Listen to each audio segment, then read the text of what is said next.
Madam Ambassador, Dr. Pachauri, Mr. Daniel Poneman, ladies and gentlemen. Dr. Pachauri, thank you for calling me here. And I'm grateful to God that I was able to make it this year. What I would like to tell you is we've done enough talking. We've signed many MOUs which collect nothing but dust. Nothing gets moving further. What we need is action. And that is what India needs. And I'm here to request you all who matter. Time is short and we must work faster and harder if you want to change the direction from destruction towards constructive world and better world. Away from wars, away from hunger, away from disease. Then all of us have to start thinking, how do we do it?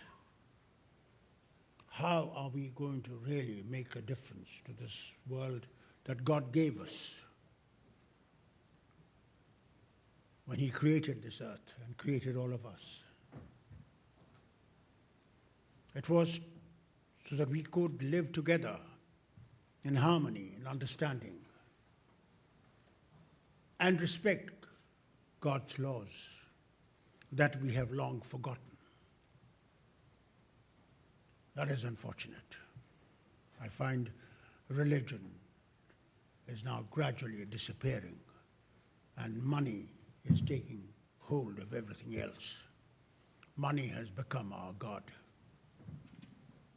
Probably towards the end of this earth, as my own Islamic religion tells me, that when the end will come, things will be exactly what we are doing today. No respect for each other, no respect for elders, all sorts of miserable things that we can do to destroy each other, we continue to do. But here today we are to try and see how best we can change lives of people in my continent, how we can improve. Pakistan has just got a new government. We hope they succeed in democracy. And no more armies will take over. But there also you have, as Dr. Pachauri was telling me, 18 to 20 hours, no power, in places where there is electricity. Similarly in my nation also. We have people who over the years haven't seen what benefits of power can be. There is still need to do more. And that is what we all have to work together for.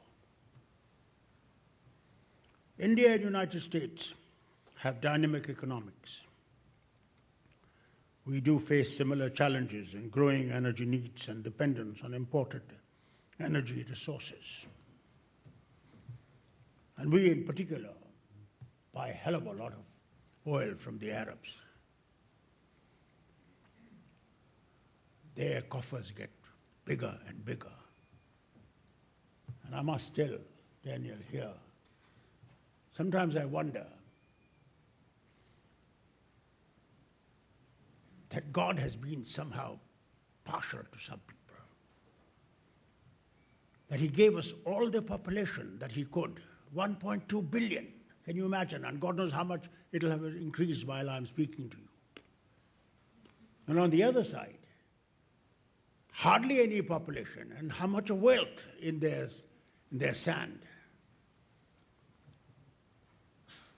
I'm sure when I go and meet him, I'll try and tell him, Mister, what the hell did you do? Why couldn't you give us more wealth as well as the people?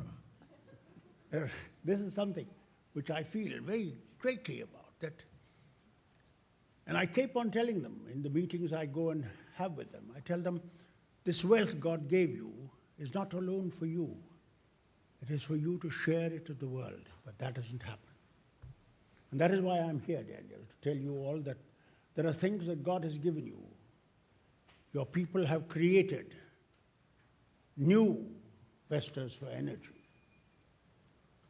I think that is what we need in our nation. Share with us so that we could improve our life.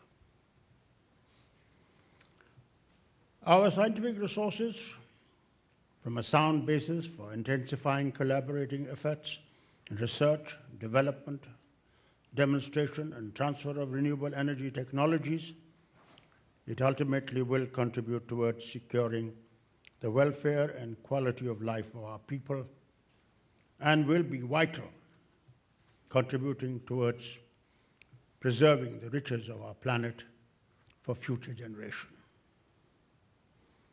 Globally, the energy consumption is growing at an average of 2% per year, around 3/4 of which originates from its fossil fuel-based energy resource. Energy consumption growth is faster in developing countries, including India, which is witnessing a compounded commercial energy consumption growth of around 6% per year, primarily to meet its aspirations for economic growth and increasing population. Even with this energy growth rate, electricity demands could not be met in full, and around 78 million households are still without electricity excess. There's another dimension of cooking energy in rural areas where still over 3/4 of people cook on traditional biomass. The environmental and sustainable issues linked with energy generation and consumption have led to renewable focus on access, health, climate, and environmental protection, and also enhancing energy security with diversification and resilience of energy supply. Renewable energy has potential to address the growing concerns about unsustainable fossil fuels and climate change. The challenges before us is to make the renewable energy technology convenient, efficient, safe, and certainly affordable. Estimates suggest that in 2010, around 270 million Indians had income between US $1,000 and US $4,000 a year. And within a decade, this figure is expected to rise to 570 million and also create a market worth US $1 trillion. Now our economy is more closely enmeshed with the rest of the world than ever. Foreign trade is now equivalent to 43% of GDP, as against just 16% 2 decades ago. India is at a new threshold of growth.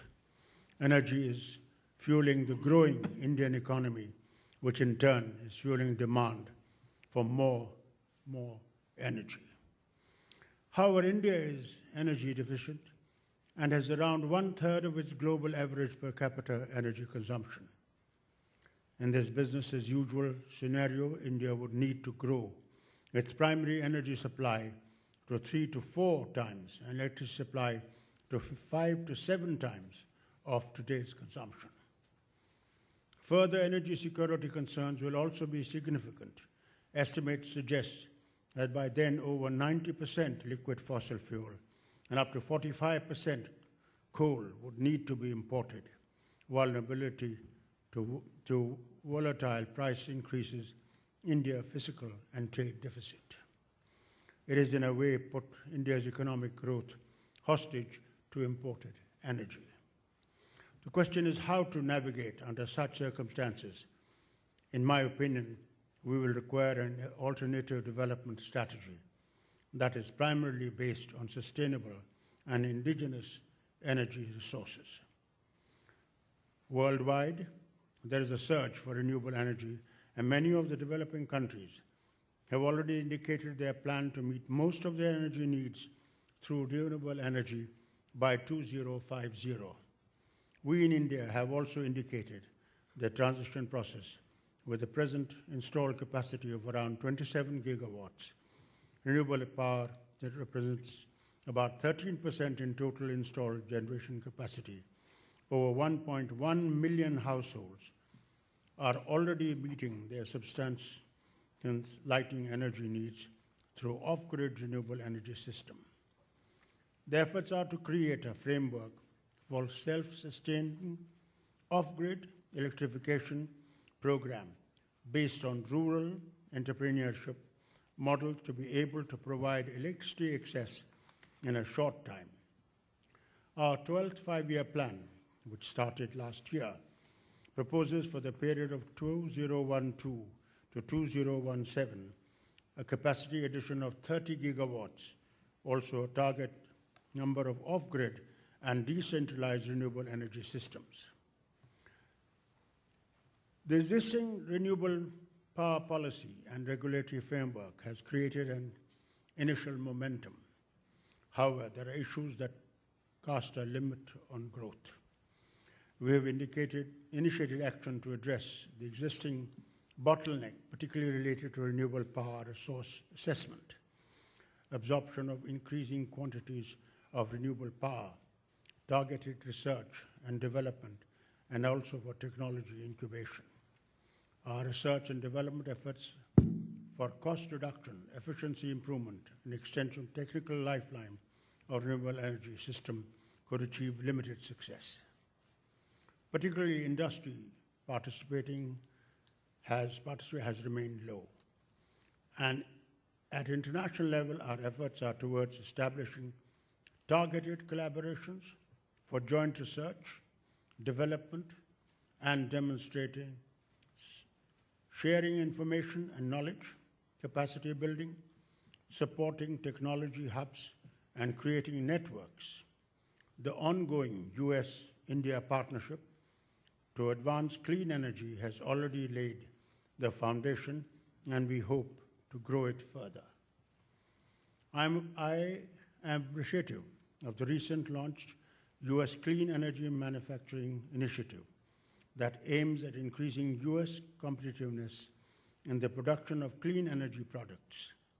It focuses on reinvigorating U.S. manufacturing base, creating jobs, and helping U.S. manufacturers succeed in the global marketplace.